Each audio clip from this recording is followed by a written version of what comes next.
Hi, you guys. It's Yaz.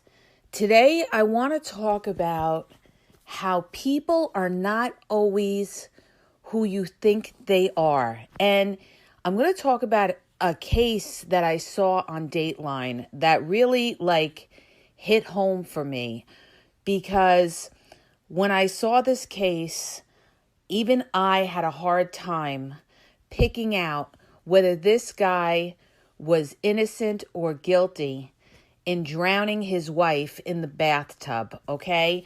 And the reason that I'm bringing this into this episode is because it's very similar to when you date somebody. How if you're not in tune with how certain people are, you don't pick up on the type of person you're dealing with. So many people out there get fooled because they're not looking for the right things in partners. They're not seeing certain red flags about that person. Somebody could be really, really nice to you in the beginning and be a very, very mean, cruel individual. So I want to talk about, the Ryan Whidmore case, all right? This was a case about a young couple that had only been married 4 months. Only 4 months, you guys, all right? You would think, okay, 4 months of being married, there wouldn't be many problems, right? So this guy, Ryan Whidmore, was Mr. All-American, okay? He looked like the guy next door. Clean cut, nice guy. His friends all vouched for him. The whole community vouched for him. He wasn't a very hostile type of guy. They used to say about him with his wife, they never argued. See, that's the ones you got to worry about, you guys, all right? When they say they never argued, first of all, you don't know what goes on behind closed doors. So many people are naive. They always sit there and say, they were the most beautiful couple. Oh, no, there were no problems. Listen, every couple is going to have problems. So don't believe anybody that tells you, they have a perfect marriage. Nobody has a perfect marriage. Anybody who's married will tell you, if they're being sincere and upfront with you, that there is no such thing as a perfect marriage. You're bringing two individuals together. And even though you may have a lot in common, there's going to be times that you're going to disagree. So, on top of that, bring children into it, disagreements about certain things to deal with children, bring family into it, bring political views into it, bring religion into it, bring everything in that people can disagree, and especially money, all right? Money, infidelity. But let me get back to the point I'm trying to make is, as I was watching this Dateline story, okay, this guy, Ryan, he said he was home, he was downstairs watching a football game, and his wife went upstairs to take a bath. And she was the type of person that used to fall asleep all the time. Like they'd have a family party and she was falling asleep. Or they said, they called her the sleeper and everything. Like she would just fall asleep. So what happened is he claims that he went upstairs after the game and he saw his wife dead in the bathtub. Face down, mind you, okay? I need to bring this up. He said he saw her face down in a bathtub. Now, this was a small bathroom, small bathtub. And what he did is he called 911. When he called 911, he gave the person on 911 a lot of details about what was going on, almost in a way to cover his ass. It wasn't a typical 911 call, is what they said, of somebody who finds their loved one, in a very bad position. And he calls up and he says, I just came upstairs and I found my wife and she was I found her, she fell asleep in the bathtub. okay? And you know what? And he takes her out of the bathtub and he was trying to resuscitate her and everything like that. The first red flag that I saw is the first assumption he says is she fell asleep in the bathtub. Number one, how does he know she fell asleep in the bathtub? She could have slipped in the bathroom, all right? So right there, that was fishy to me, all right? Then the other thing is, when the EMT people and the police and everybody showed up, and they got there within 6 minutes, 6 minutes they showed up at the house. When they looked at her body was completely dry except for her hair was a little damp. Now they said this really was the turning point in the case, is the fact that here you have a woman who supposedly drowned in the tub and her body is completely dry. And everything around the area of the bathroom is dry. The floor is dry. The cops were saying the floor was dry. The towels were dry. Nothing was knocked over when he dragged her body out of the tub into the other room to try to resuscitate her. So now what happens is they arrest the husband because their first suspicion is it looks like foul play. And this case was a big case because they had 3 different trials, okay? In the first trial, he was found guilty, but they found out later on there was jury tampering because some of the jurors were going and trying to test out by, going in the bathtub if they would dry right away, which they were not allowed to do. So they had another trial. They ended up with a hung jury, okay? And then they had the third trial. But one of the things that was so compelling about this, and the reason that I'm bringing this into this type of podcast, is to talk about human nature, okay? When I was watching this, you guys, I was saying to I'm the first one to point the finger and say that person is guilty, okay? Because I could spot these people from a mile away. But this guy was so cool that I got to a point by the second trial that I was saying to myself, well, you know what? He's looking innocent. This guy is looking innocent, and maybe he really didn't kill his wife. But then the compelling thing about it is that even his in-laws, his mother-in-law initially was on his side, and the girl who drowned in the bathtub, her family was on his side in the very beginning. But as things progressed, more and more details came out. Now, to the person, their best friends that introduced them to each other, oh, they swore up and down, oh, no, there's no way Ryan killed Sarah. There's no way this and that, okay? They swore by it. The whole community, there was this whole big following to support Ryan, to not convict him that he was innocent. But the thing is this, as they went on and they dug deeper and deeper, they saw other details. For instance, they definitely confirmed that she died by drowning, all right? And when they brought in, certain experts, one of the experts said there's no way that somebody could just drown in a tub. The feeling of the water, the gagging, even if you were drowning, it would cause a reflex for your body to pop up. That was one thing. And then there were other details within the story. There were bruise marks around the area by her neck and her forehead and stuff like that. And there were fingerprints on the side of the tub. Okay? So it didn't look right. It didn't look right. And what do I tell you guys all the time? When things don't look right, you got to follow your gut. You have to follow your gut. Now, as things progressed, they set up a website for this guy, to try to help him free Ryan. When they had this website, this guy was out and he was out trolling on women that came to his website to support him. There was a woman in Iowa. There was another woman in Seattle. He had women all over the U.S.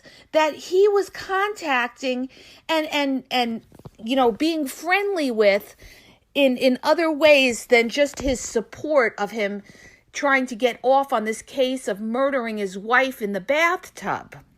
And the prosecution was able to get one of these women to testify in the third trial. And this woman came in and she said that he had called her late at night. She said he sounded drunk and that he confessed to murdering his wife. And what he said was that, she caught him cheating. She had gone to her mother's for a little while, and when she went to her mother, she found out he cheated on her. And on top of that, he was also on this website, Adult Friend Finder. Okay, now people go on this website, Adult Friend Finder, for hookups. So obviously this guy is out creeping. He's not the guy next door. He's not the nice guy. He's not the quiet guy that you think is so innocent. Remember what I tell you, sometimes you got to worry about those quiet ones, all right? Because they're not telling you how they feel. They're holding it all inside. Now, this guy got up in front of the judge after, the initial trial, and he was telling the judge, I'm innocent. I loved my wife. And I'm looking at this and I'm studying this guy and I'm saying to myself, I'm on the fence now. I'm on the fence before they had the third trial and they brought out that witness from Iowa that said that he confessed. The defense tried to discredit this person coming in and saying, she has a history, she has, things in her past, criminal things in her past for drugs and this and that. She's not a credible witness and blah, blah, blah, blah, blah. All right, let me just say this, all right? Somebody could have a past and still be telling you the truth. So, and her story just made so much sense. This is what I mean. You guys, you have to use your common sense when you deal with situations and people. If it looks like a duck, if it walks like a duck, if it talks like a duck, it's a duck, okay? And when I was watching this, I was just, I was floored by this because this guy really, really played like he was the victim. He was the victim of how much he loved his wife. And the point being, and the other thing I'm saying to myself is they're only married 4 months, only 4 months. It's not like they've been married, many years. And this is a guy that's tired of his wife and wants to just throw her on the side. See, it doesn't matter. The point is that we sometimes misjudge people and don't see them for who they are, okay? Here's a guy that's a creeper. This is a guy that was addicted to porn.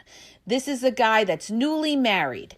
This is a guy that feels boxed up with his new wife, that doesn't feel the freedom of what he wants to do. This is a guy out creeping on Adult Friend Finder, whatever. And he's probably on a million other sites, like a lot of these other people that I hear about in our groups where they say their husbands and even sometimes wives, they're out there on social media, creeping on social media, hitting people up. The wife ended up finding out about, his infidelity when she went to visit her mother, and she was going to leave him. Now, here's another point that I always bring up about when you're dealing with somebody and you find out something you don't like and you want to leave them, and then the relationship turns violent into domestic abuse, and in some cases, not all cases, but in some cases, murder, all right? That's why I always tell you guys, if you are in a, physical abusive relationship and you want to leave that person, you don't tell that person you are leaving them. That is when you are the most in danger. You have to call the domestic abuse hotline. You need a support system to go about it. And you're very cautious because that's when you're the most at danger. This happened to a friend of mine. I've said this in other podcasts, where when she left her violent boyfriend, he ended up showing at her job, shooting her and shooting himself. That was in the papers in New York, all over the place, okay? But this is like real life here. And we're talking about human beings and people that we wouldn't normally think could do something like this. Now, in my friend's case that got murdered by her boyfriend, this guy was a violent guy. This guy had an 18-page rap sheet. He was a dangerous, dangerous guy, all right? And he got let out. He was on parole, actually, at the time when he killed my friend. But in this case, the Ryan Whidmore case that I'm talking about from Dateline, this is the guy next door, you guys. This is the guy, who's, the nice guy that everybody says he's a nice guy. He's got no criminal record whatsoever. He's a newlywed. He on the surface, he seems like everything's great and he's into his wife and everything. Although as the case went on, his mother-in-law started to bring up certain things saying, she would see them fight here and there. And when they went shopping, she always had to check in with him and tell him what she was spending. When I heard that, I said to myself, we got a controller here. This guy's a controller. She's got to check in on him and let her know her every move. So in this case, with the drowning in the tub, what happened was they had a big argument that night. This is what the prosecution's witness testified about. They had a huge fight about the cheating, that she found out he cheated on her and she was going to leave him. So huge fight that they had. And what he did is he ended up hitting her. This is what he told the witness. He ended up hitting her. She fell back. All right. And then he ended up drowning her, sticking her head back in the tub and drowning her in the tub, okay? That's why her body, just her head, that's why her body was completely dry when the police and the EMT got there. And that was the first indicator that something wasn't right, okay? And the other thing is, if somebody's sitting in a tub, this was another issue that they brought up that I thought was, really important. If somebody's sitting in a tub, and it's a small tub, okay, how does that body just flip over? It's not like she was in a whirlpool with, this abundance of water moving the body that it would flip over and she'd be face down. That was a big indicator that there was foul play there, all right? But the whole purpose of this podcast is that when you're dealing with people, and it could be women as well. It could be women as well. I tell you guys all the time, one of the biggest things I like to talk about in podcasts is for you to understand human nature and who you're dealing with. And one of the biggest, I talk about narcissistic people. This guy was definitely a narcissist, all right? But there's different degrees of narcissism. And the other thing that I wanted to bring up is people that are controlling. You can't always tell on the surface what somebody's about. Somebody may look like clean cut, the guy that works in the office, nice family and everything like that. But deep down, there is a dark side to that person. And when I watch this case, one of the indicators, number one, the biggest indicator that he was, capable of doing this murder, besides, the regular evidence that was right there in front of me, was the fact that he was controlling. And when she was telling him that she wanted to leave him, that's when he lost control. And it was a situation where he snapped out. He snapped out and he lost control and he ended up murdering her. Okay? That's why I tell you, if you're dealing with anybody that, seems any bit controlling and stalkerish, they don't necessarily have to be, stalkerish, but if they're any bit controlling, you have to be cautious with this person. You don't know where this can turn. Like, we had a girl in our group, young girl. This girl's 22 years old that had 2 kids. And she was living in her mother's house, and her brother was violent. Her brother, she said every time her brother got drunk, he would start fights with her. And one particular time, he tried to choke her. And we told her, you got to get out of there. You've got to get out of there. And I told her, don't bring up to him about leaving or anything like that. You have to get out of there. And one of the people in the group said, oh, you should have him kicked out with social services and that and that. And I said, wait. You do something like that. You kick him out of the mother's home and something like that. He is going to come back with a vengeance. He's going to come back with a vengeance and could hurt her and her 2 kids. She needs to get professional advice. She needs to call the domestic abuse hotline. And before she does anything, she's got to be advised correctly what to do. And she needs to remove herself from that space, okay? She's in a very dangerous spot right now. Now, here was another sign that I saw as I'm watching this case. When he was interviewed by the reporters and they were asking him different questions about, did you kill your wife? Okay, did you kill your wife? I've studied liars, all right? And I did a podcast on this. And you guys, you have to listen to this podcast because there's so many things that you will find interesting when you're dealing with people about spotting a liar. And I'm watching this, and every time I'm watching this guy, every time he's answering a question, his eyes are darting to the left, which is another classic sign of a liar, okay? And I'm watching this, and I'm seeing as he's answering the questions, and he can't even look the reporter in the eye. Not that that necessarily matters, because a liar can look you straight in the eyes and be lying to you. But, if you've studied liar, a lot of his body language showed that he was lying. On top of, the evidence that they had, the dry body, the fingerprints on the side, the marks on her neck. They were trying to say the marks on her neck were from the, EMT, and he was trying to pin it on the EMT. This guy had the whole community convinced.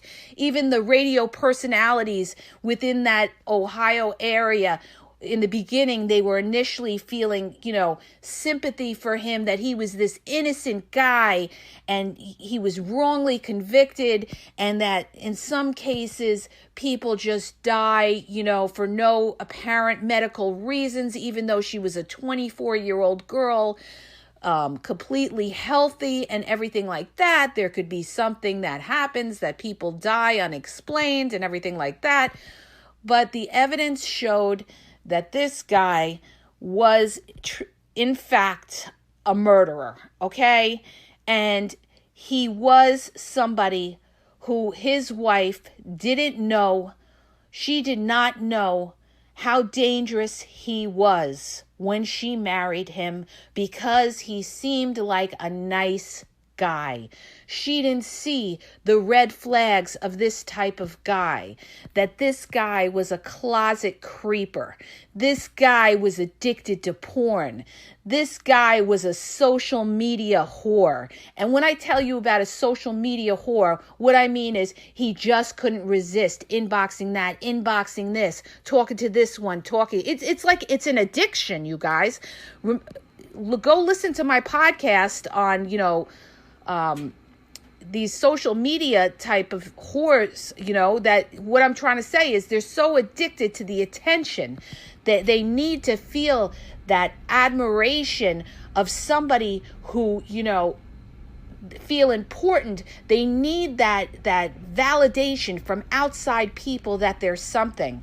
When you look into this guy's background, this guy's father was not involved in his life. for many, many years. And when the trial came out and it was a public trial, that's when his father came back into his life and stood there and tried to support him. But, there could be underlying things with this guy in the sense that he felt, a lack of something. He didn't feel whole within himself, and he needed these outside validations, even though he had a beautiful wife who loved him, who cared about him. They had a nice home. They just built a deck. Everything seemed like it was great, right?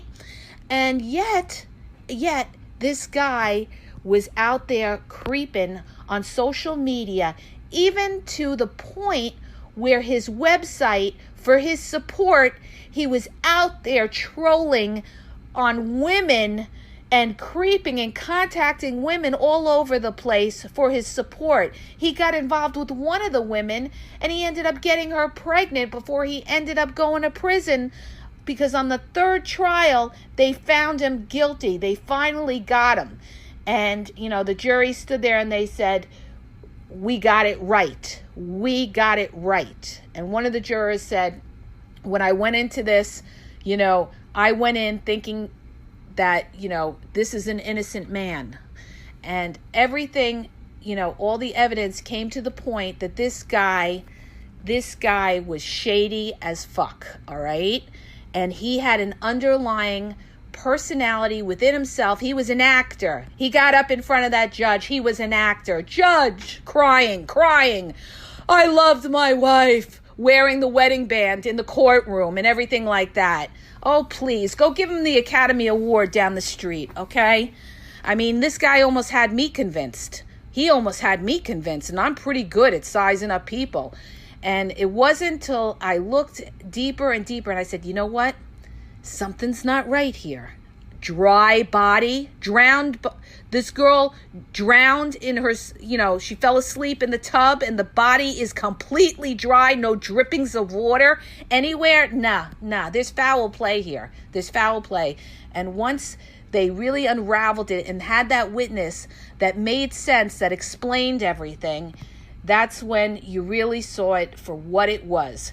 But the reason I'm bringing up one of these crime murder stories into this type of podcast is this, you guys. When you're sitting there and you're dealing with people and you're saying to yourself, I really don't understand why they ghosted me. I really don't understand why, he left me or she left me.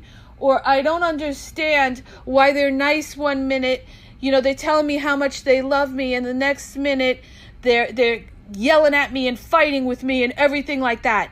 You know why you don't understand? Because you don't understand who you're dealing with.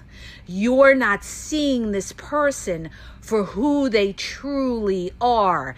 And what I try to do is I try to educate a lot of people out there that don't understand. Like, I've had people that have listened to some of my podcasts and other social media come to me and say, I wish I knew this in my 20s. I wish I knew this in the 20s. And I too was one of those people that didn't know, that got involved with somebody very, very toxic, that could have killed me one day.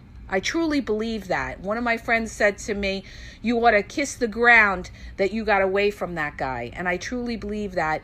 And it was because I did not know who I was dealing with. I was looking for these other things that people talk about: personality, looks, how I felt with that person, instead of seeing somebody's true character, what they are. Who are they? Who are they? Is this somebody that has a dangerous personality? Is this somebody who is controlling? Is this somebody who, is full of shit and love bombing me and is not? So let me wrap up this podcast and just say this, you guys. When you're getting to know somebody and you're getting to date somebody, I want you to dive deeper into that person. I want you to find out as much as possible about that person. I want you to do background check. I want you to see their prior history. I want you to look at their family background and see, if there's a problem there. if they have anger issues, if they have control issues, do they have commitment issues? How do they treat people that are less fortunate than themselves? That's a great indicator of somebody. How do they treat the weak? How do they treat animals? How do they treat kids? All right? You got to be careful because some people are good actors out there. How do they treat people that are weak? Okay? Gives you an indicator of whether this person is kind or understanding, or whether you have somebody that may have a cold, calculating undercurrent within themselves that you don't recognize. All right? So I hope that helps you. If it did, please hit the subscribe button and please share this podcast with your friends and build awareness. Have a great day. I want to tell you guys about a great book that I highly recommend. It's a book called Are You the One for Me by Barbara DeAngelis. Barbara DeAngelis is a New York Times best-selling author.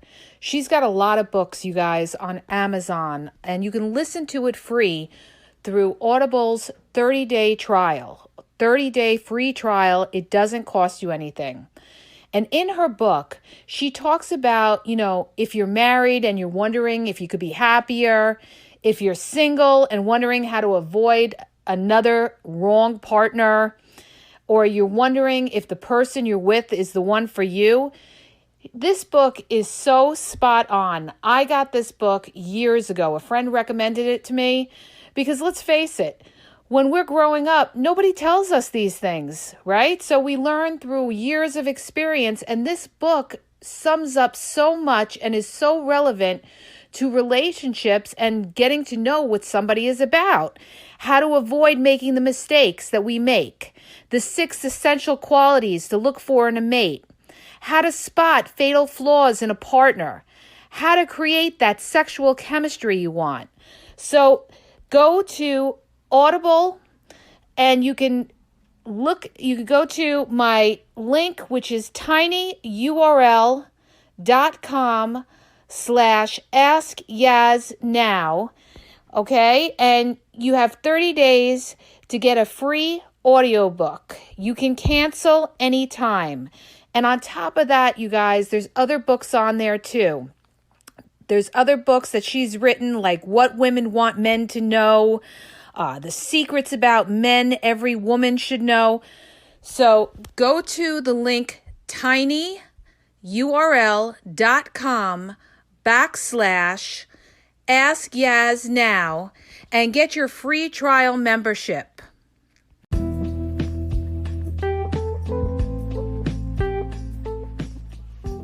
Are you having a problem in your dating or relationship life and you need a question answered? Well, go to my website. The link is in the podcast description, and you'll see how you can ask Yaz a question and get it answered confidentially. So go to the podcast description and look for the link where it talks about how Yaz will answer your question.